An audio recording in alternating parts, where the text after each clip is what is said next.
Muy buenas noches, que el Señor los bendiga. Es un gusto estar aquí con ustedes una vez más.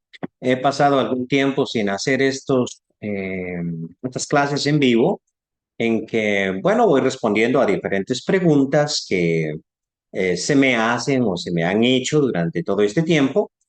Todo este tiempo he tenido cierta inestabilidad en cuanto al lugar de residencia y esas cosas, y por eso pues ya no había tenido el gusto de estar con ustedes y así traer diferentes temas. A veces he invitado a otras personas, a veces también los he presentado solo. Y bueno, siempre va a ser un gusto para mí y saber que desde lejos pues ustedes me escuchan, me siguen y bueno, podemos enseñar algo de lo que sabemos. Algunas respuestas son bíblicas, otras se basan bastante en nuestra opinión, ¿verdad? Porque tengo que reconocer que muchas veces doy respuesta a cuestiones que no son netamente bíblicas. En ciertos temas la Biblia es completamente clara y va a entregar una respuesta precisa. Pero hay otro montón de cosas en que muchas veces no estamos totalmente seguros. Y así vamos a empezar entonces con nuestras respuestas. Ya saben ustedes que pueden en cualquier momento escribirme, bien sea a la página de Facebook o bien sea posteriormente, así vamos a decir, a el Messenger o a mi WhatsApp, quienes lo tienen para tocar algunos temas importantes cada semana, si así el Señor lo permite, si no tenemos problemas. Poder estar acá a esta misma hora, o tal vez cambiamos un poquito el horario a futuro, y poder conversar estos temas que para nosotros son muy importantes. Bien, hace algún tiempo una hermana me hizo esta pregunta y quiero tocarla hoy en día. ¿Qué pasa si, por ejemplo, yo me congrego dos veces un primer día de la semana? Y para las personas que pues no son parte de la Iglesia de Cristo, déjeme explicarle un pequeño asunto. Yo pertenezco a las iglesias de Cristo, soy un miembro de las iglesias de Cristo, un predicador, un maestro dentro de esa hermandad. Y pues nosotros tenemos ciertas prácticas bíblicas, obviamente, pero que no son comunes en las diferentes denominaciones, tanto evangélicas como católicas. Una de ellas es participar de la Cena del Señor cada primer día de la semana. Y esta es una característica distintiva precisamente de la Iglesia del Señor, que cada primer día de la semana nosotros nos reunimos y conmemoramos la pasión de Cristo, es decir, su muerte, su sepultura y, ¿por qué no?, su resurrección. Y eso lo hacemos el primer día de la semana porque la iglesia primitiva tenía esta costumbre. Basamos esto en Hechos capítulo 20, versículo 7. Sabemos que los discípulos estaban reunidos ahí el primer día de la semana para partir el pan.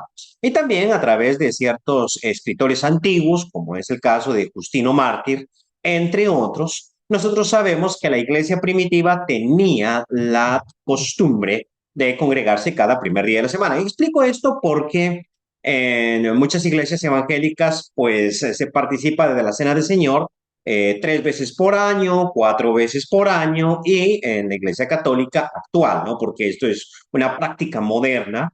Ellos participan de lo que llaman la Eucaristía, que es un rito, el mismo rito, ¿no? Participan de la Eucaristía prácticamente todas las veces que tienen ellos una reunión. Entonces, en las iglesias de Cristo, nosotros no participamos cualquier día de la semana, ni lunes, martes, miércoles, ni el sábado, sino siempre el primer día de la semana. Bien, la pregunta de la hermana viene acá. Si yo me congrego dos veces un día domingo, ¿está bien que participe de la Cena del Señor las dos veces o nada más debería de participar una vez? Bien, voy a dar mi opinión. ¿Por qué voy a dar mi opinión? Bueno, porque la Biblia guarda silencio en cuanto a ese tema. Es decir, la Biblia nos habla de la Cena del Señor, nos dice que el Señor Jesucristo dijo, hagan esto en memoria de mí, y podemos deducir que eso se hacía el primer día de la semana, pero no tenemos en la Biblia un pasaje que nos diga si se puede participar dos veces el día domingo o no se puede participar 2 veces el día domingo. Bien, puesto que no tenemos una instrucción precisa en la Biblia, yo no puedo condenar cualquiera de las dos prácticas y digo que está bien si se participa una única vez y está bien también si se participa 2 veces. En lo personal, yo participo de la Cena del Señor cada vez que me congrego y esto me sucede muy a menudo. Ya, yo soy predicador y por lo tanto me invitan a predicar mucho. Entonces, varias veces yo predico por la mañana en una congregación y por la tarde, a veces también por la noche, sí, ha habido varios casos en los que me he congregado, por decirlo así, 2 o 3 veces un día domingo. Y bueno, cada una de esas veces yo participo de la Cena del Señor. Ahora explico por qué. Y como digo, si por ejemplo a usted le parece que eso no es correcto y que nada más va a participar una vez, pues está bien también. O sea, aquí no trato de imponer algo, está bien. Y está bien basado precisamente en que la Biblia no da una instrucción precisa y una vez más, entonces damos nuestra opinión. Pues bien, ¿por qué lo hago 2 veces? Porque la Cena del Señor representa o conmemora o simboliza nuestra comunión con Dios. ¿Ya? Nuestra comunión con Dios. Por eso participamos del fruto de la vid, que es una representación de la sangre de Cristo. Y todos aquellos que hemos sido lavados por la sangre de Cristo, todos aquellos que hemos nacido de nuevo y que nos hemos hecho uno con Cristo a través del bautismo, pues deberíamos de participar porque eso dice que somos uno con Cristo. Muy bien. Pero al mismo tiempo, la Cena del Señor también es una confesión de que somos uno con la congregación, con la iglesia, ¿no? Por una parte, la iglesia universal, pero específicamente con la congregación a la cual nosotros asistimos. Es decir, cada primer día de la semana, cuando yo participo del pan y del vino, conmemoro la muerte de Cristo, pero al mismo tiempo estoy diciendo soy uno con Cristo. O sea, estoy en Cristo. Y también estoy diciendo, soy uno con esta congregación. Ahora, ¿qué sucede? Que a veces yo me congrego en una iglesia, entonces participo de la cena del Señor porque soy uno con Cristo, pero también porque estoy en perfecta comunión con esta congregación que me ha invitado a predicar. Y por la tarde estoy con otra congregación. Entonces, sí, ya por la mañana yo confesé que soy uno con Cristo y confesé que soy parte de esa congregación y que estoy en unidad con ellos. Pero resulta que ahora estoy en otra congregación porque he sido invitado y dada esa situación, yo también participo de la Cena del Señor diciendo, también soy uno con esta congregación. Y conozco a muchas personas que me han acompañado y bueno, ellos no participan. Ellos dicen, yo ya lo hice por la mañana y no estoy seguro de que sea algo correcto. Bueno, respeto la opinión de cada quien. Como digo, no quiero imponer mi punto de vista, pero sí quiero explicar lo que yo hago y la razón por la cual yo lo hago. Es decir, estoy allí, también participo. Bien, me han llegado algunos mensajitos, algunos saludos. Como siempre, ya saben que estoy más o menos una hora en estas reuniones. Y bueno, quiero leer, ¿sí? Eh, Dice nuestro hermano Isaías Quintanilla, buenas tardes, estimado Selvin. Nos vemos pronto si Dios lo permite. Amén, hermano. Ahí nos ponemos de acuerdo y nos vemos pronto si así lo permite el Señor. Déjeme ver si hay otro mensajito. Sí. Dice Rafael Morales. Hola hermano, saludos. Una consulta. ¿Se le debe llevar la cena a un enfermo que no puede llegar a la iglesia? O sea, muy buena pregunta, fíjese. Y una vez más voy a vertir mi opinión. ¿Sí? Eh, Porque esta pregunta ha creado cierta polémica, ¿no? Y entonces yo quiero explicar esto. Bien, aquí tenemos un problema, ¿sí? Porque por una parte, cuando nosotros damos una respuesta que no es bíblica, porque en la Biblia, una vez más, vuelvo a la Biblia, no existe en la Biblia algún ejemplo en que a una persona se le haya llevado la cena del Señor. Es decir, a una persona que está enferma, a una persona que de alguna manera no estuvo en la congregación, se le haya llevado la cena del Señor hasta su casa. No existe. Entonces, puesto que no existe, la práctica debe ser pensada y discutida, ¿sí? Y aquí nosotros tenemos, por decirlo así, dos, eh, se me va la palabra, ¿no? Pero tenemos que pensarlo en doble forma. Es decir, tenemos dos dimensiones para pensar. Por una parte, tenemos que reflexionar teológicamente sobre el asunto. Es decir, cuáles son los pros, los contras y qué es lo que significa. Y por otra parte, tenemos que reflexionar pastoralmente sobre el asunto. Déjeme explicarle también con la cena del Señor qué es esto de teológico y pastoral. Por ejemplo, sucede muchas veces que cuando nosotros estamos repartiendo el pan, y lo explico, el pan y el vino son elementos sagrados únicamente para los miembros de la iglesia. Es decir, deben participar únicamente los que son miembros activos de la iglesia, o sea, que se han bautizado. A veces mi hijo de 10 años me dice, ¿qué sabor tiene, no? Y bueno, yo le digo, bueno, ya te voy a explicar, te voy a contar, pero a él le gustaría que yo le diera. Y de hecho he visto esta práctica en muchos hermanos o hermanas sobre todo, que llevan a su chiquitín a la iglesia y eso está perfecto, que lleven a los niños a la iglesia. Pero durante la cena del Señor ellos se ponen inquietos porque quieren participar, o sea, ellos quieren saber a qué sabe el pan y a qué sabe el vino. Y entonces estas hermanas cometen el error teológico de darle un pedacito del pan o un poquitito del jugo de la vid para que el niño esté tranquilo y para que sienta que él también participó, pues eso no está bien, teológicamente hablando, porque son elementos para aquellos que han nacido de nuevo, para aquellos que están unidos a Cristo, ¿no? Y entonces no debe ser para alguien que no ha confesado su fe ni ha nacido de nuevo. Es decir, yo no se la doy a mí. A veces sí le he dicho, mira, de regreso ahí te compro una en el supermercado, te compro un poquito de ese jugo de la vid, que generalmente se utiliza mucho en las congregaciones de la marca Welch o de la marca Lozano, o si es jugo natural de uvas, pues al rato te compro unas uvas y te hago el jugo y lo pruebas, ¿no? Y sales de dudas, pero no te puedo dar los elementos porque esto es únicamente para los que han nacido de nuevo. Y así lo insto a nacer de nuevo al mismo tiempo, ya que pregunte y las preguntas están muy bien. Pues bien, entonces, decir, estos elementos, a veces en nuestras reuniones, viene una persona que nada más es visita. Y esta persona alarga la mano y toma del pan o del jugo de la vid. Entonces, teológicamente eso es incorrecto, ¿sí?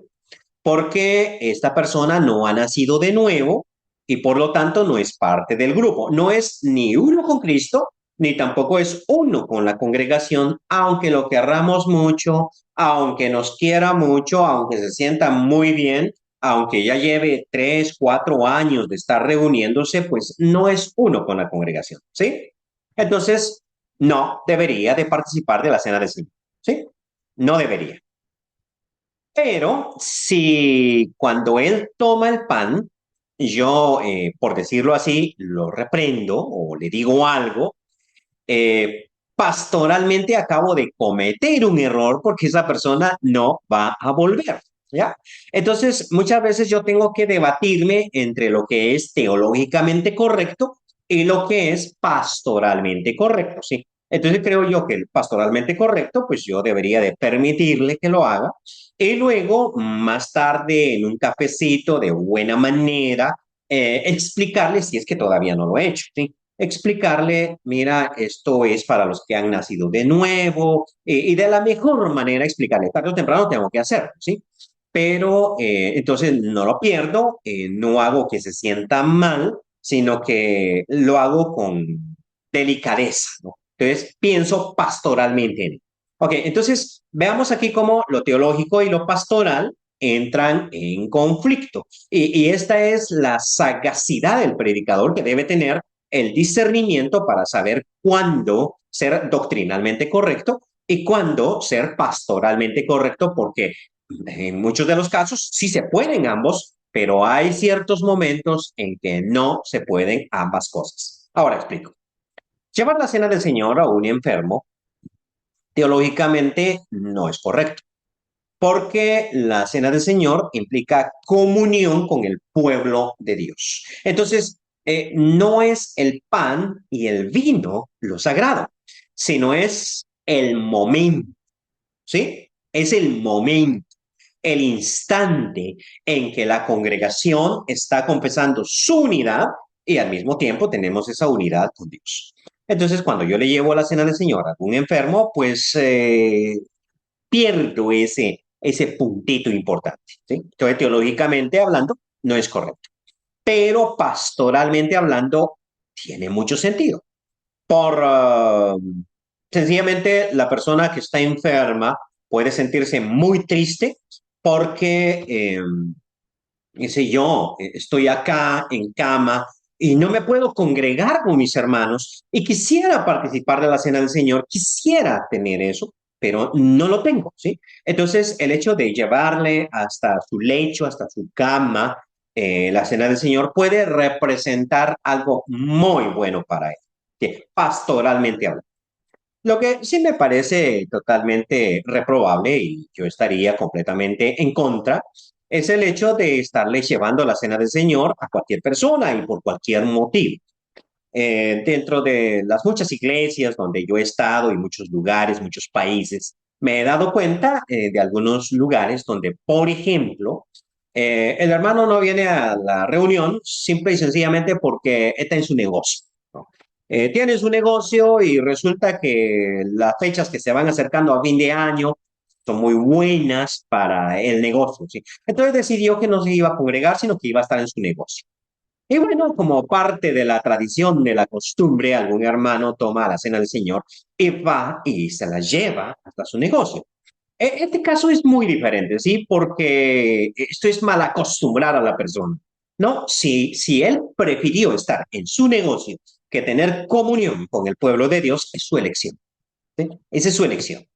Ahí pastoralmente es erróneo, por decir, consentirlo o contemplarlo. Es completamente erróneo. Pero no es este el caso de una persona que ya no puede congregarse, dependiendo de la enfermedad, ¿sí?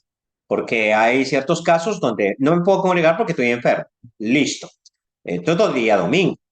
Pero el día lunes bien voy a mi trabajo porque el jefe no me perdona.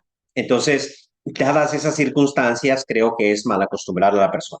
Bien, entonces teológicamente no es correcto, pero pastoralmente se puede hacer.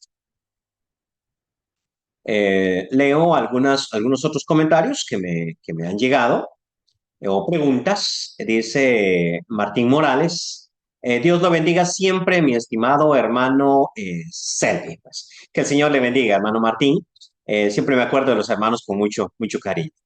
Alfredo López dice, bendiciones, hermano Selvin, Dios bendiga su ministerio. Muchas gracias, hermano Alfredo. Muy contento por todas las personas que me saludan, que me están viendo. El hermano Henry Rodríguez dice, esto es un poquito larguito, déjeme ver. Ok, dice, hola hermano, ¿qué pasa con las visitas? ¿Se debe permitir que ellos participen? He visto que hermanos cuando reparten le quitan el pan a las visitas y he visto las incomodidades, ¿no? ¿Es sano dejarlo o se debe decir que no participe? Bueno, esto es lo que yo hago. Sí, cuando yo estoy dirigiendo la cena del Señor, yo siempre, como uno tiene unos minutitos para hablar, y siempre soy bastante breve también, es un buen consejo. O sea, voy a dirigir la cena del Señor y la cena del Señor.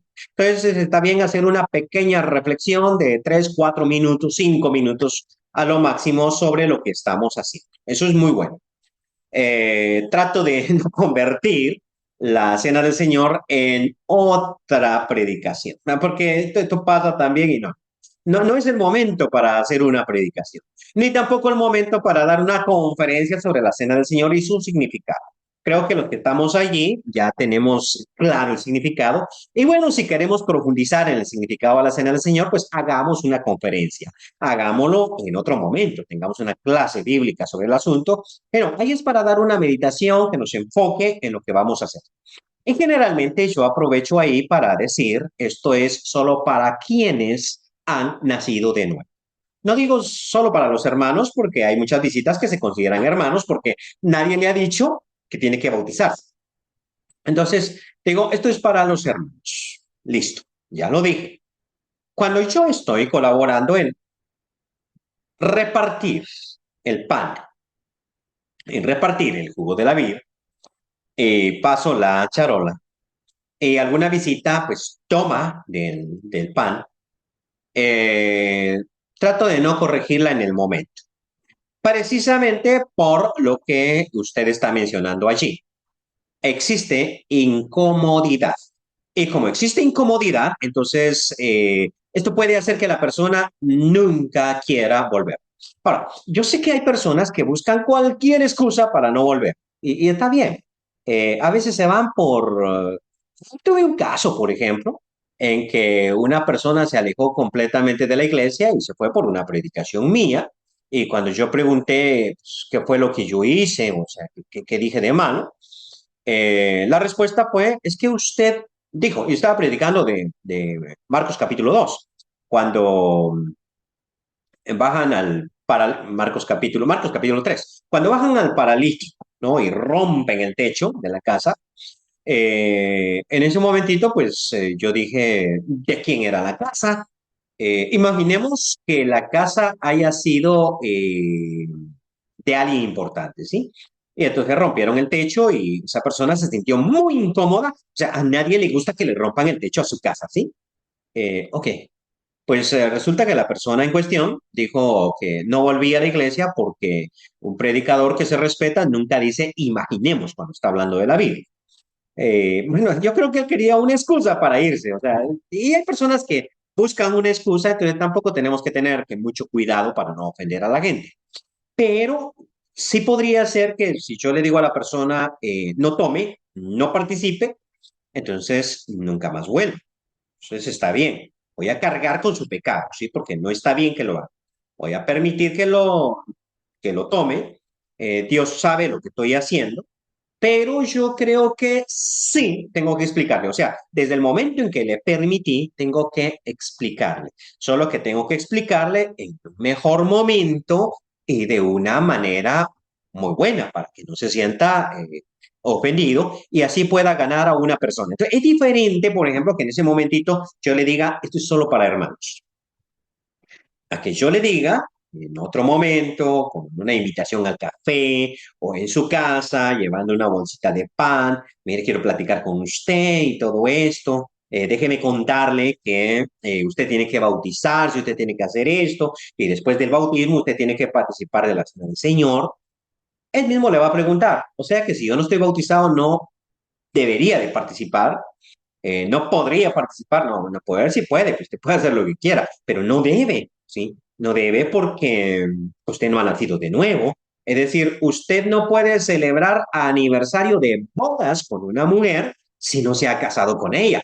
Primero se casa y luego celebra aniversario de bodas. ¿Ve? Entonces, la Cena del Señor es una celebración de nuestro aniversario del momento en que nos unimos con Cristo. Entonces, no podemos nosotros celebrar nuestro aniversario todavía no nos hemos unido con Cristo. O dicho en los otros términos, no nos hemos casado con Cristo, ¿no? Entonces creo que es la manera correcta de hacerlo. Bien, dice Jorge Cambronero. Buenas noches, mi estimado Selvin, aquí desde Costa Rica. Buenas noches, hermano, que el Señor lo bendiga grandemente. Ya hace tiempo que no estoy en Costa Rica, yo creo que fue el siglo pasado el que fui, ¿sí? Estuve allá precisamente para el 99, estuve algunos meses en Costa Rica viviendo. Muy, muy, muy bonito país, la Suiza de Centroamérica, muy bonito país. Dice Isaías Quintanilla, es correcto preguntar, después de participar todos de la cena, ¿quién faltó? Se supone que ya pasó el hermano y todos debimos estar atentos a participar. Bien. Eh, Esa es una buena aclaración. Se supone que todos tenemos que estar atentos y se supone que debemos estar concentrados en el significado de lo que estamos haciendo. O sea, es algo muy, muy importante. Ya, y entonces sí creo que tiene razón, hermano, que si yo pregunto, ¿todos participaron? Eh, ¿Quién se durmió? ¿No? ¿Quién se durmió? Eh, a veces he estado en reuniones en donde hay más de 1.000 personas. ¿Sí? Generalmente en Honduras he estado en esas reuniones. Más de 1.000 personas y 7, 8, 10 hermanos repartiendo la cena del Señor. Es posible que tus hermanos sí hayan cometido un error a la hora de repartir. Eso no pasa en iglesias pequeñas. O sea, son dos filas, son dos hermanos colaborando y todos pasan por los asientos. Perfecto, ahí creo que es inconveniente. Pero cuando el grupo es muy grande y he estado en lugares donde las sillas, o sea, está muy lleno, ¿no? Y es un enredo y no tenemos dos filitas normales. Creo que ahí tal vez es pertinente hacer esa pregunta, puesto que imagínense que todo un grupo levante la mano porque hasta nosotros, la persona que se suponía tenía que traernos la se confundió y se fue por otro lado, pues creo que en esos contextos cabría un poquito esa pregunta. Qué buena respuesta, hermano, dice Danny Tuto. Gracias, hermano. No sé cuál de las que estoy dando, ¿no? Pero muchas gracias por eso. Jorge Reyes, saludos desde Tegucigalpa, hermano Jorge. Bendiciones, hermano Jorge. A ver cuándo nos volvemos a ver una vez más. Eh, Martín Morales, gracias, mi hermano. Dice Milton Castillo, saludos, hermano, desde Cúcuta, Colombia. Que el Señor lo bendiga. Gracias, Milton. Siempre, siempre lo recuerdo con mucho cariño. Bueno, a todos los hermanos que están en esa tierrita caliente de Cúcuta. Porque sí, sí es caliente. Me han dicho, porque yo nunca he ido por allá, pero bendiciones, hermano, hasta allá, que el Señor bendiga el ministerio que ustedes están desarrollando. Creo que hermano Milton, si no me equivoco, pues lo vi en Facebook hace algún ratito, está iniciando una nueva obra y eso es bastante difícil y siempre son necesarias nuestras oraciones para la fortaleza. Justo Espinal dice, saludos hermano Selvin, bendiciones desde Nicaragua, gracias por sus buenas enseñanzas. Gracias, hermano. Justo Espinal también dice, he visto casos en que llegan personas que han sido bautizadas en otras iglesias, generalmente evangélicas, y quieren participar de la cena del Señor. Y aquí es donde yo me voy a volver muy conservador, ¿sí? De hecho, este es un tema que vamos a tocar la próxima semana, porque es una pregunta que me hicieron y no me da el tiempo, lamentablemente. Trato de usar nada más una hora y me perdonan ustedes porque creo que una hora está bien para un programa como este, no quiero excederme. Eh, y bueno, la próxima semana entonces vamos a tocar el tema de ¿es la iglesia eh, de Cristo una secta? ¿No? Porque me acusaron de eso. Ustedes son una secta. Les quiero explicar eso, ¿sí? ¿Es la iglesia de Cristo una secta? Porque muchas veces en la iglesia de Cristo nosotros somos muy, por decirlo así, no quiero usar la palabra conservador, sino exclusivista. O sea, nosotros somos la iglesia. Fuera de la iglesia, pues no hay salvación. Bueno, los hermanos más extremistas dicen eso, fuera de la iglesia no hay salvación. Yo no lo sé, yo creo que la salvación pertenece a Dios, pero tampoco tengo esa mente abierta de recibir acríticamente a las personas de cualquier iglesia. O sea, no voy por ahí. Y ese es un gran debate. Realmente no creo solucionar eso hoy. Podemos tocarlo en el futuro porque hay mucha argumentación, ¿sí? Y a veces es bueno también tenerlo en diálogo y tener a una persona que opine lo contrario para que la hermandad sea bendecida. Pero en mi opinión, sí, esta es mi opinión, toda persona que viene a la iglesia debe nacer de nuevo, ¿sí? Debe romper con lo viejo. Lo que sucede, y eso Se ve claramente, usted puede ver mis videos y va a ver los comentarios que las personas me han hecho. Lo que sucede es que en las iglesias evangélicas, el bautismo que ellos practican eh, no es para el perdón de los pecados, no es para nacer de nuevo, ni para recibir al Espíritu Santo. Es un simple rito, una simple confesión que carece de importancia. Y bueno, yo sé que hay sus excepciones, yo sé que las excepciones existen, pero esta es la generalidad en toda iglesia evangélica. En toda iglesia evangélica la salvación se da por fe, nada más. En el momento en que la persona cree, listo. Y el bautismo solamente es un rito para entrar a una cosa que ellos llaman discipulado. En la Biblia, no voy a decir en las iglesias de Cristo, no, en la Biblia no hay diferencia entre creyente y discípulo, es la misma cosa, lo mismo. No hay diferencia entre miembro de la iglesia local y miembro de la iglesia universal. No hay diferencia. Todos somos miembros de la iglesia universal porque somos miembros de una iglesia local, ¿sí? Entonces no existe esa cuestión de yo soy un miembro de la iglesia universal, pero no me congrego en ninguna de las congregaciones. Eso no existe en la Biblia. Y no existe en la Biblia la posibilidad de ser cristiano sin haberme ligado a Cristo a través de las aguas del bautismo, a través de su muerte, su sepultura y su resurrección. O sea, eso no existe. ¿Sí? No existe. Entonces, toda persona debe nacer de nuevo. En mi opinión, ¿sí? Es que toda persona que viene, a no ser que venga de otra iglesia de Cristo, pero que venga de la iglesia pentecostal X o de la iglesia bautista o la iglesia presbiteriana, y me perdonan por ser tan exclusivista, debe nacer de nuevo. Ahora, esto no va en contra de su voluntad. Sí, quiero explicar esto también. Esto no es en contra de la voluntad de la persona. Pues al final de cuentas, la persona es quien va a sufrir las consecuencias de sus decisiones. Yo no voy a imponer, ¿sí? Pero creo que debe hacerlo. Entonces, debe hacerlo y luego sí participar de la cena del Señor. Pero no se debe tomar a una persona como miembro de la iglesia si no ha nacido de nuevo. ¿Ok? Eh, Muy buen comentario. Hermano Justo, muy buen comentario. Dice Bismarck Barrera, hermano, ¿es correcto decir al momento de orar por los elementos de la cena, Señor, bendice el vino, aunque no es vino lo que tomamos? Saludos y muchas bendiciones. Bueno, ok, vamos con la palabra vino, ¿sí? Y espero no estarme metiendo a camisa de 11 varas aquí. Eh, Muchas veces las palabras tienen un significado diferente en español que en el idioma original, ¿sí?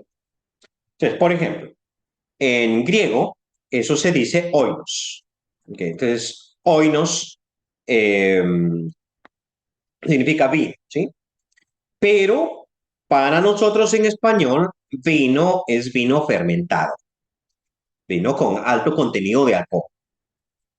Para el Nuevo Testamento o para el griego koiné, oinos no significa necesariamente vino fermentado, sino que es vino en todos sus procesos. Es jugo de la vid, es jugo de uva en todos sus procesos.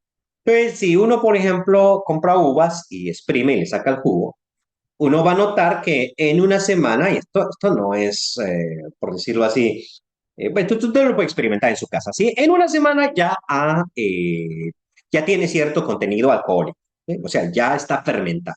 En una semana. Así que en 15 días, en 20 días, eso ya fermenta, ¿sí?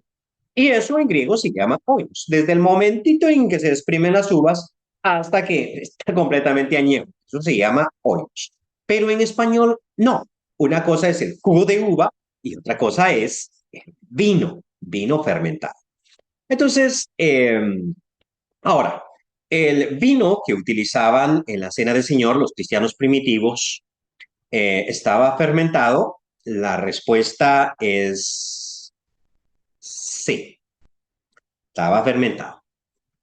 pero no a los niveles en que está el vino moderno. Es decir, cuando uno yo no tomo vino, sí. Quiero claro, yo no tomo alcohol, no tomo pana, yo no tomo vino. Pero, por ahí iba a decir, cuando uno va al supermercado y compra una botella de vino, y quiero aclarar, yo soy abstemio, yo no tomo eso. Pero, por decirlo así, cuando uno va al supermercado, mira el vino, pues ese vino está bastante fermentado. En comparación con el vino la época del Nuevo Testamento.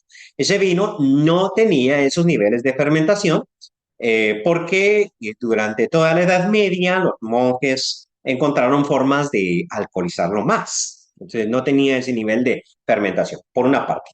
Por otra parte, generalmente el vino en la época del Nuevo Testamento estaba mezclado con agua y eso bajaba los niveles de fermentación. Y a la pregunta, bueno, ¿y por qué en la época del Nuevo Testamento mezclaban el vino con agua? La razón es sencilla, porque nosotros hoy en día tomamos agua pura y el agua pura se filtra, se purifica de diferentes maneras. Puede usted hervirla, puede filtrarla o puede añadirle un poquito de cloro. Y así purifica el agua para que no le haga daño. Pero en la época del Nuevo Testamento no se sabía que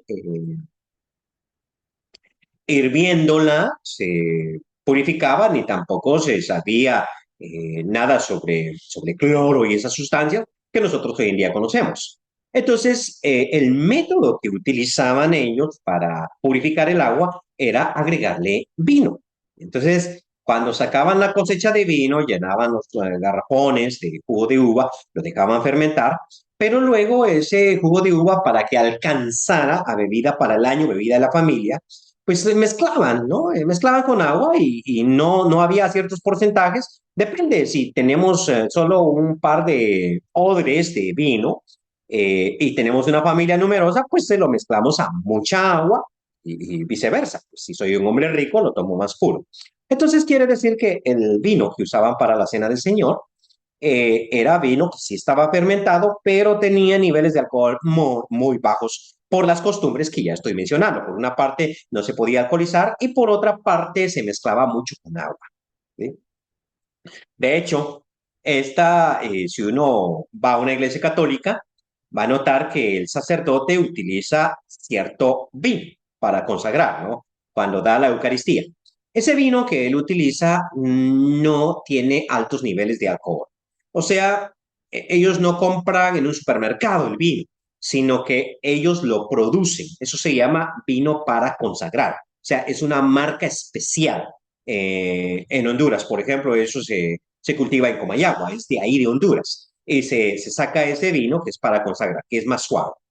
Y si uno pone atención, va a notar que el sacerdote mezcla un poquito de vino, de ese que tiene en un jarrito, con otro poco de agua pura que tiene en otro jarrito y mezcla la copa para beberla.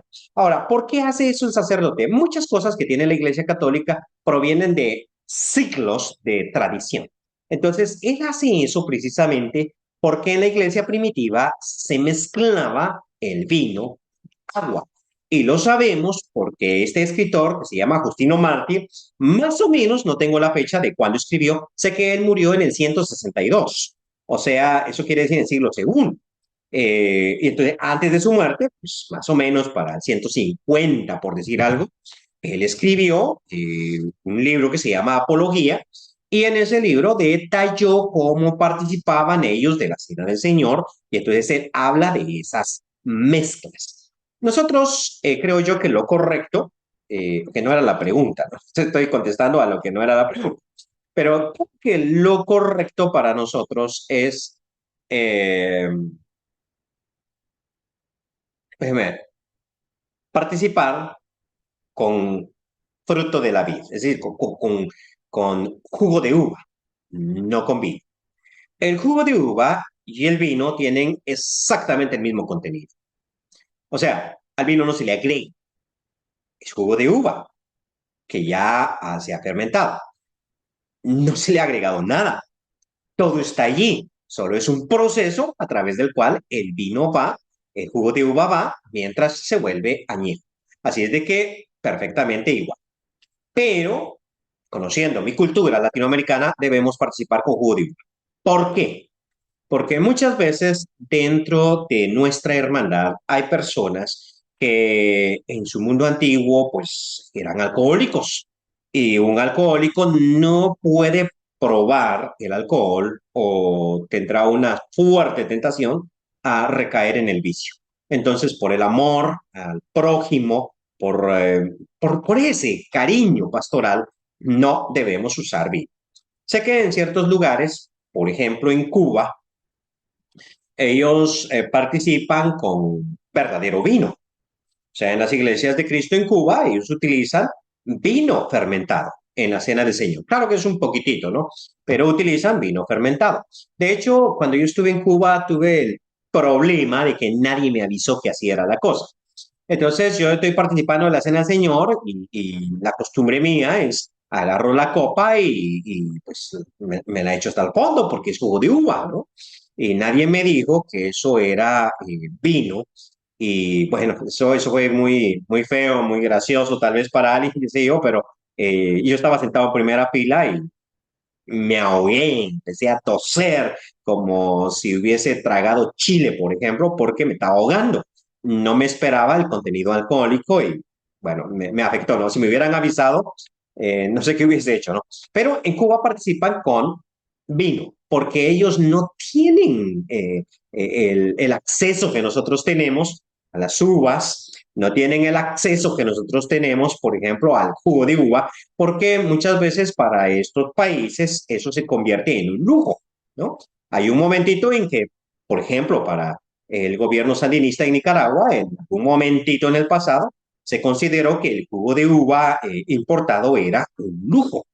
Entonces los hermanos, pues, ¿qué podían hacer?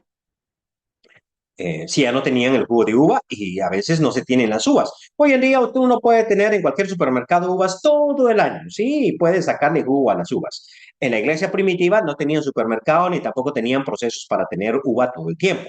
Entonces, tampoco en la Nicaragua de los ochentas. Entonces, ¿qué hacían los hermanos? Ellos conseguían pasas y con las pasas hacían un jugo improvisado, agregándole agua y tratando de hacer el fruto de la vida. No, situaciones difíciles. Entonces, en Cuba, no nos juzguemos, ellos no tienen acceso a otra cosa, participan con verdadero vino. Pero, digo yo, lo correcto realmente es usar jugo de uva. Ahora sí la pregunta, porque la pregunta del hermano es, puesto que no utilizamos vino, deberíamos de llamarlo vino, pues en español o cualquier lingüista me va a decir, eso no es vino, eso es jugo de uva, es vino. Pero si vamos al sentido bíblico de la palabra oinos, que se traduce vino por la Reina Valera, la palabra oinos es completamente correcta, porque oinos puede ser nuevo, como Jesucristo que promete, no beberé más hasta que lo beba nuevo, o sea, no está diciendo hasta que lo beba nuevamente, sino hasta que lo beba nuevo, es decir, jugo de uva, hasta que lo beba nuevo con vosotros en el reino de mi Padre. Eh, Desde el momentito en que se exprime ¿cómo se llama este? El jugo hasta que se fermenta es vino. ¿Sí? Claro que también existe la palabra técnica mosto para ¿cómo se llama este? El vino recién salido, el jugo recién salido, pero también podría significar oinos. O sea, oinos se utiliza para todo el tiempo. Entonces, sí, es correcto dentro de nuestro lenguaje decirle vino cuando sabemos que eso es jugo de uva. Dice Oscar Cruz, buenas noches hermano, consulta breve. Al repartir la Santa Cena, ¿no? He visto algunos hermanos que apartan para los hermanos que están en casa por alguna enfermedad, sabiendo que estamos justificados, permítame, voy a expandirlo, sí. Sabemos que estamos justificados por alguna enfermedad grave para no estar en comunión físicamente. ¿Se debería de hacer alguna clase conforme a esto? ¿O qué se le podría decir a la persona que hace este acto?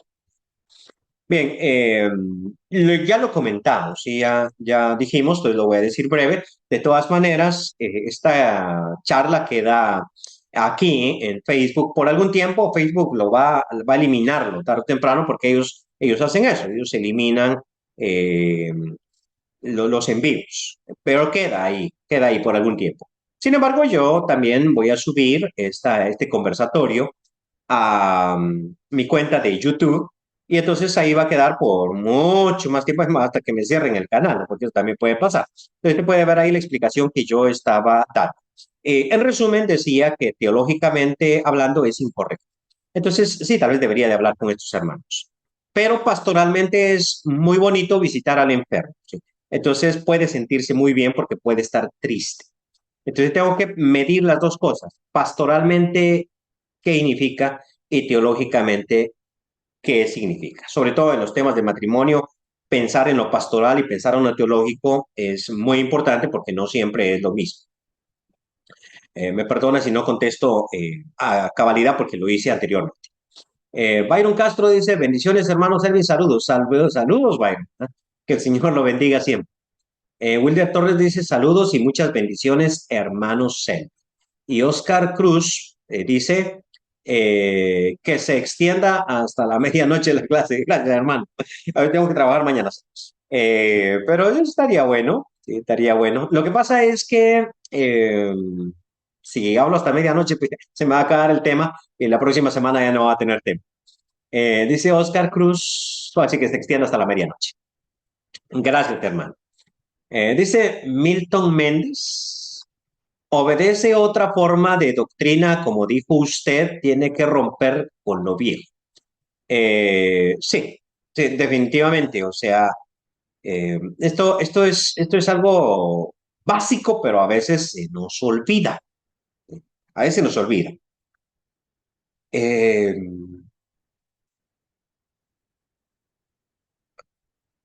¿Por qué? O sea, quiero congregarme acá. Yo vengo de la iglesia Aposento Alto, que sé. Entonces, yo quiero congregarme acá. Una de las preguntas básicas es, ¿por qué? Bueno, porque es que aquellos hermanos ya me caen mal. Arregle problemas con ellos. Después bien. Bueno, es que allá estaba mal. Muy bien. O sea, ya estaba mal, ya que está bien, tienen que romper con lo viejo, ¿sí? Es completamente correcto. Tienen que romper con lo viejo. Eh, Tienen que nacer de nuevo. No, es que yo estaba bien. Pues si estaba bien, entonces, ¿por qué se vino de allá? O sea, eso es completamente básico. O sea, si yo ya había nacido como hijo de Dios, si estaba 100% como hijo de Dios en la otra iglesia, no veo yo por qué tenga que estar aquí. De hecho, a mí me surgió este problemita. Déjenme contarles un poquito, y ya me estoy pasando. Pero igual voy a adelantarme y voy a ver las preguntas que me han hecho, sí, por respeto. Vamos a ver, vamos a contestar las preguntas que se hicieron hasta las 8 de la noche. ¿Sí? Digo, hasta las, ¿qué hora es? Aquí donde ando perdido, ¿no? Hasta las 8 de la noche. Bien, resulta que en determinado momento, una persona me pidió que la bautizara. Quiero, hermano Selvin, que usted los bautice. Pues sí, claro que sí, vamos a tener algunos estudios sobre el bautismo, porque esto es importante para saber el paso que están dando. Bueno, en la charla, ya en el estudio, surge, nos gusta la iglesia de Cristo porque es muy seria en cuanto al tema del bautismo. Nos encanta la forma en que lo hacen, la solemnidad y todo esto. Pero realmente no nos gusta como son ustedes. ¿Cómo somos de qué? Bueno, de apagados y ya sabemos todas las críticas que le hacen a la Iglesia de Cristo. Y si usted me está escuchando y nunca ha visitado una, pues lo invito, ¿no? Que nos visite y vea de qué estaban hablando. Pues no nos gusta la iglesia. Así que queremos que usted nos bautice, pero nos vamos a congregar aquí enfrente. Y entonces, pues, mi pregunta, si ustedes quieren ser miembros de esta congregación, ustedes bien pueden. O sea, yo no, es que yo no voy a imponer ni voy a obligar a una persona a que venga solo porque yo quiero, ¿no? Entonces, bueno, ustedes quieren estar aquí, pues, ¿por qué no le piden al pastor ahí, pues, que las bautice? ¿Cuál es el problema? Es que nos gusta en la iglesia de Cristo. En realidad es que les gusta, pero ¿Cuál es el problema aquí? Pues si ustedes van a congregarse acá, pues pídanle a él que las bautice, pero yo no voy a hacer eso. Yo no voy a bautizar a alguien que no quiere ser parte de la iglesia del Señor. Y utilicé una metáfora que tuvo como que, como que muy grosera en el momento, pero creo muy atinada. Usted no se casa con fulanito, pero se va a vivir con sultanito. Usted no le dice a era una mujer. Usted no le dice a un muchacho, mira, me quiero casar con usted porque usted está muy guapo, ¿sí? Me gusta para la foto. Pero realmente después de casar, pues me voy a ir a vivir con el otro porque ese me mantiene mejor. Usted no hace eso. Usted se casa con quien va a vivir. Usted no puede pedirme a mí que la bautice si usted no quiere ser parte de lo que yo represento.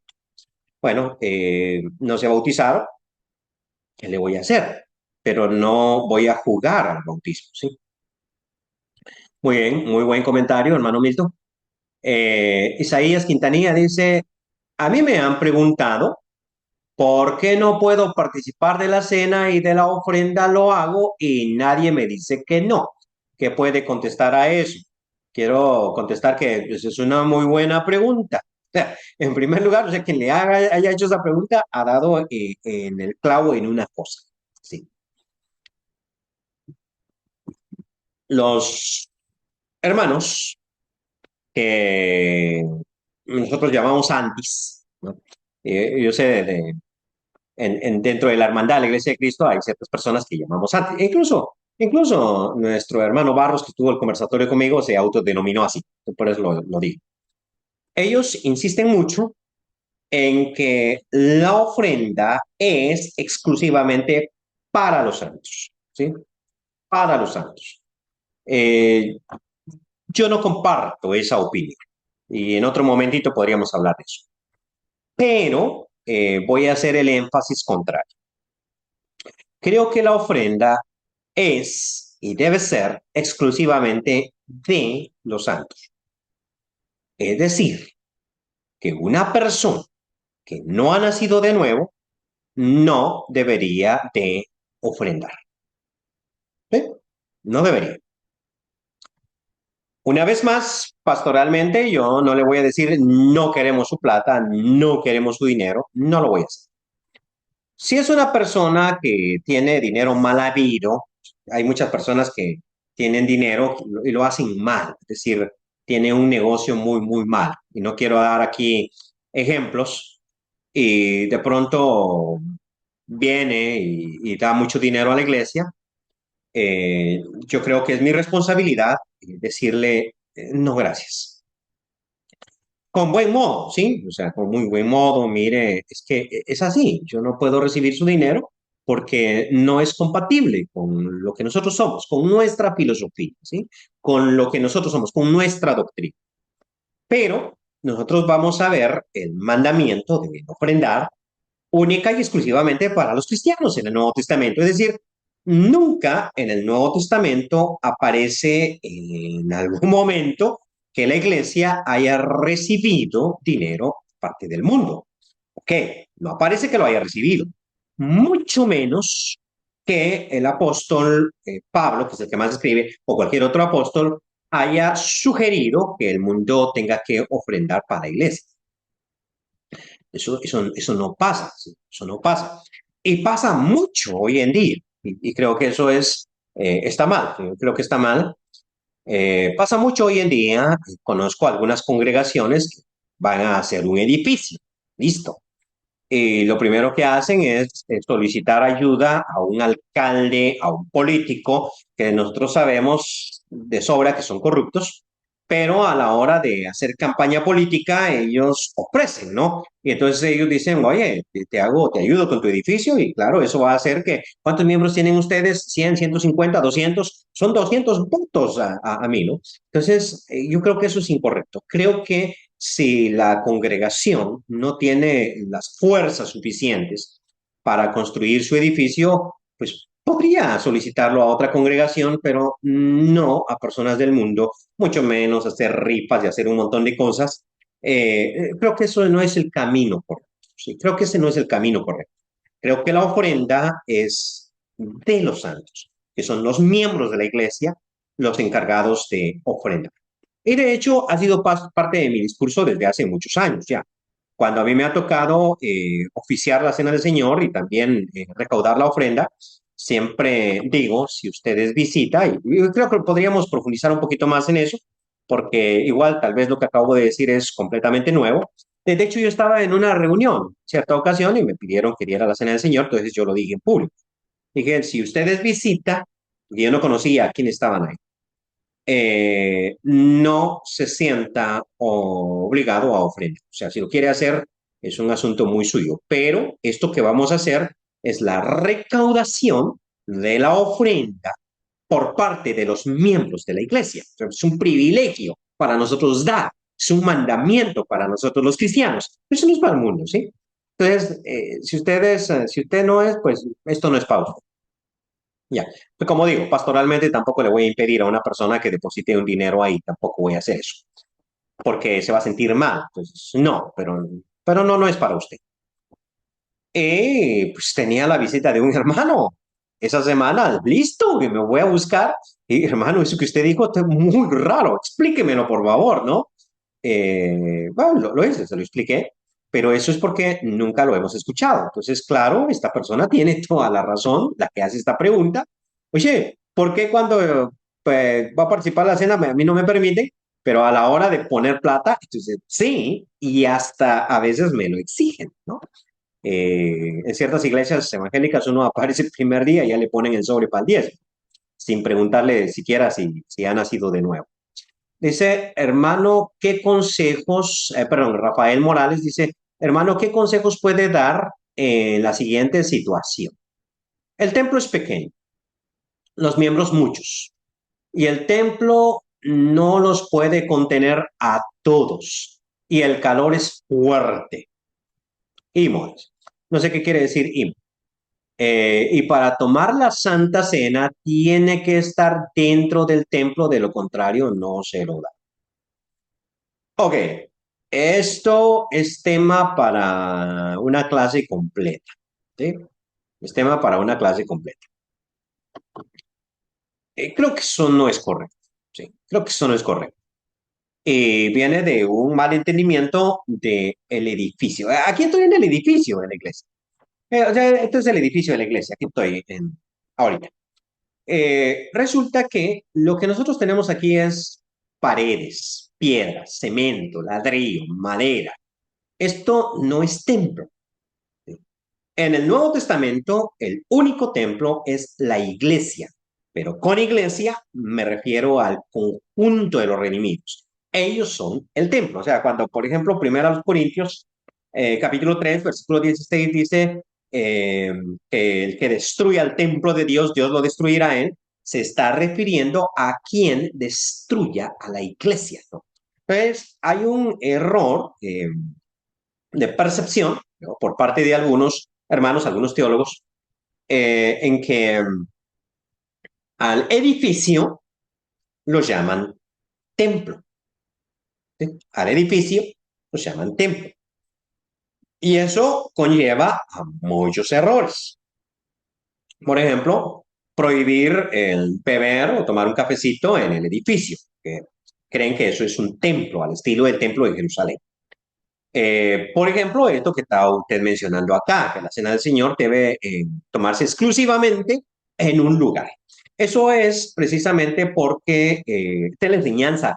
Esta es la enseñanza de la Iglesia Católica y muchas veces nosotros dejamos la Iglesia Católica, pero no logramos abandonar el catolicismo. En la Iglesia Católica, para ellos, el edificio es sagrado. Ellos no ofician una boda en otro lado que no sea una capilla católica. Es decir, ellos, por ejemplo, si se hace una boda y se les invita a la playa, porque la boda va a ser en la playa, el sacerdote nunca va a ir a la playa. O si va es porque la pareja tiene mucha plata y le han de haber dado algo. Porque el derecho canónico dice que eso no se puede hacer. Tiene que ser dentro del edificio. Entonces, dentro del catolicismo, si quiere participar de la Eucaristía, tiene que estar adentro. Porque para el católico el edificio es sagrado, ¿sí? Por eso es que cuando usted entra ahí, ni el ruido de una mosca se escucha, ¿no? Porque son muy solemnes en el edificio, porque para ellos es sagrado. Pero hay que preguntarse si bíblicamente el edificio realmente tiene esos niveles de sacralidad.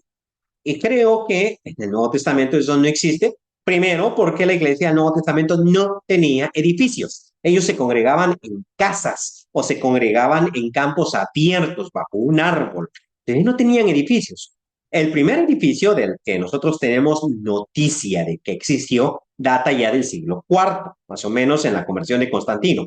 Hasta ese momento nosotros sabemos que la iglesia tenía propiedades que utilizaba como edificios. Pero antes de eso, la iglesia sí tenía propiedades, pero las utilizaba como cementerios, no como edificios. Bueno, entonces realmente creo que es un mal entendimiento, ¿sí? Eh, y bueno, mucho calor y toda la cosa. Saúl López dice, bendiciones, bendiciones hermano. Francis Rodríguez dice que Dios lo bendiga. Muchas gracias hermana. Y luego Alberto López dice, hermano Selvin, ¿qué pasa con aquellos hermanos que son de la iglesia y no participan de la cena del Señor? Muy bien. Bueno, aquí eh, hago dos comentarios, sí, dos comentarios. Si uno es un simple miembro de la congregación, no debe inmiscuirse en los asuntos de otros. El apóstol Pablo, en 1 Corintios capítulo 11, dice, cada uno pruébese a sí mismo y coma así del pan y beba de la copa, ¿no? Entonces, cada uno pruébese a sí mismo. Entonces, la responsabilidad mía como cristiano es probarme a mí mismo y luego participar, no probar a los hermanos. O sea, yo no debo estar pensando, oye, ¿por qué aquel no participa? ¿Por qué aquel otro? O mira a aquel tan pecador que es o tan bandido que es y míralo cómo participa, Cristo lo va a castigar. Entonces, yo no debería de estar haciendo eso, sino debería de concentrarme en mi persona. Es decir, me pruebo a mí mismo, cada uno de vosotros pruébese a sí mismo y luego coma. Y no estar enjuiciando a mi hermano. Bien, eso sí soy un miembro. Pero si yo soy un ministro, un pastor, un anciano, un presbítero, sabemos que los ancianos son los pastores de la iglesia. Entonces, su deber no es tomar decisiones nada más, ni hacer reuniones. Su deber es velar por el bienestar espiritual de los miembros. Entonces, un pastor, un anciano, él sí está en la obligación, por ejemplo, de, hey, tal hermano no participa, ¿no? ¿Por qué? Bueno, tengo que visitarlo. Hermano, me he fijado que usted no participa. Cuénteme por qué. A veces los hermanos tienen un mal entendimiento de lo que es la cena del Señor y creen que uno tiene que permanecer sin error, sin mácula. Ok, eso significa que si me enojé con mi esposa, ya no participo. A ese paso, pues nunca vamos a participar, sobre todo los que tienen suegra, ¿no? Nunca van a participar, van a enojar toda la semana. Entonces, no podemos ser demasiado ricos. Pero si, por ejemplo, la persona tiene una situación de pecado grave, creo yo que en ese caso pues, tenemos que tocar el tema del pecado, sí, pero no debemos pasarlo por alto, sí. Y lo que yo creo es, si usted no participa, por ejemplo, porque está mal con Dios, pues póngase bien con Dios, póngase a cuentas con Dios. Este es el momento para hacerlo y así participe del pan y del vino. Iván Burgos dice, bendiciones, hermano. He visto que en algunas congregaciones las damas o los niños sirven la cena del Señor, al igual recogen la ofrenda. Sobre esta cuestión, ¿qué opina usted? Gracias. Ay, a mí no me gusta. Eso es lo que voy a decir. A mí no me gusta eso. A mí me gusta la solemnidad y creo yo que nosotros muchas veces nos dejamos llevar por lo que el mundo va haciendo, ¿no? Entonces, yo sé que un niño, por ejemplo, la excusa es, mira, un niño, pues qué pecado tiene un niño y yo sé que tú, Selvin Monteros, eres más pecador que tus niños. Y pues, tal vez tengan razón. Yo no voy a decir que el niño es malo, ¿no? No, claro. creo que tienen razón en eso. Pero el hecho de que un niño sea sin pecado puntual no lo hace digno de ese acto, que es muy solemne. Entonces, yo pienso que esto está mal. ¿Sí? Ahora, en determinado momento, sí he visto niños que ya están bautizados, que lo bautizan a los 7, 8 años, qué sé yo, y ya están bautizados y pues ponen a repartir la cena del Señor y se miran muy bonitos ahí con su trajecito. Sin embargo, yo creo que todos estos privilegios deben ser reservados para personas que, no voy a decir sean santas espiritualmente, nosotros no sabemos los pecados ocultos. Ustedes ven la fachada de Selvin Monterroso, pero no ven su intimidad. Entonces, no sabemos. Pero sí para las personas que saben y que van a, o sabemos que van a hacerlo de manera solemne y adecuada, y las personas que la escritura autoriza. Ok. Rafael Morales, muy bien, hermano, muy sabia respuesta. Muchas gracias. Gracias, hermano, por ese comentario. Fabián Flores López dice, saludos desde Santa Marta, Colombia, mi hermano, mil bendiciones. Bendiciones, hermano. Ahí saludos al consuegro. Perdón por la bromita. Que el Señor le bendiga mucho. Y dice Rigo López, bendiciones, hermano Celi, bendiciones hasta Guatemala, hermano Rigo. Milton Méndez dice, ¿qué opina, perdón, qué piensa sobre las vendimias o las ventas en los locales? Perdón, hermano, no sé qué es eso de las vendimias. Perdón, ahí me falla mi conocimiento, no sé qué es eso de las vendimias. Eh, Tal vez más adelante me ilustro un poquito más y ya entiendo. Luego, las ventas en los locales. Bueno, eso me da para mucho. Ya se me pegan, hace 20 minutos, perdón, yo siempre me tomo una hora, me pasé 20 minutos. Las ventas en los locales, ¿no? Las ventas a la hora de salir. Ah, ese es un tema un poquito escabroso, pero ya vamos a explicarlo mejor, ¿sí? Pero vamos a dejarlo para más adelantito, si el señor así lo permite. Solo voy a terminar de leer los mensajes para que queden grabados y entonces ya pueda contestarlos, ¿sí? Dice Neto Pérez, si solo consideramos 1 Corintios 16:1 y le damos la espalda a lo demás, le daríamos la razón a los antes. Bueno, ahí no tiene signos de interrogación, pero me imagino que es una afirmación, ¿no? Pues no sé si es una pregunta, pero sí, pues estamos de acuerdo. Tenemos que considerar otras partes del Nuevo Testamento y sobre todo 1 Corintios capítulo 16 versículo 1, que creo yo que siempre ha sido interpretada fuera de contexto. Fuera de contexto, o sea, ni siquiera solamente allí está hablando de la ofrenda que nosotros recogemos. Ricardo Morales dice, bendiciones hermanos, saludos desde Guatemala. Saludos hermano. Fabián, sonrisa ahí, me cuida la nuera, por favor. José Isaías Rivas dice, bendiciones hermano Selvin desde El Salvador. Bendiciones, José.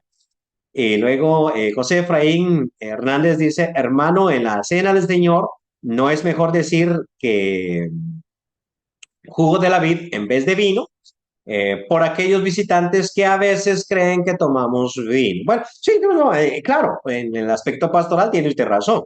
De hecho, y termino con esto, termino, ya no voy a leer más comentarios y preguntas, pero termino con esto, ¿no? Es que esto fue bien chistoso y esto me pasó en Abilene, Texas, en una congregación. ¿Sí? Había una hermana que se está atrás de mí y trajo a una visita, ¿no? Y entonces ella le iba explicando, ¿no? Ahorita estamos con los cánticos, listo. No usamos instrumento musical. Le estaba explicando ahí. Entonces yo estaba escuchando todo lo que ella decía. Y luego pasamos a la cena del Señor. ¿No? Ahora vamos a comer el pan, es el pan y el cuerpo de Cristo.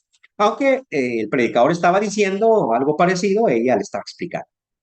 Y entonces le dice, ahora vamos a tomar del vino, porque no es vino. O sea, eso no es vino, pero nosotros le decimos vino. Entonces vamos a tomar del vino. Claro, muchas veces por aspecto pastoral es bueno utilizar los términos, ¿no? Y bueno, si creemos que puede ser confuso, ¿no? Para un visitante y decir, oye, ¿qué es lo que están tomando? Entonces, creo que es bueno aclarar y decir, vamos a participar del fruto de la vid, por ejemplo. Porque entonces dice, ¿qué es usted el fruto de la vid? Pues es simplemente jugo de uva. Bien, hermanos, eso ha sido todo por hoy. Que el Señor los bendiga. Ha sido un gusto haber estado con ustedes. Nos vemos el próximo martes, si así lo permite el Señor, si el Señor Jesucristo no ha venido, y a la misma hora, por este mismo canal de Facebook. Que el Señor los bendiga.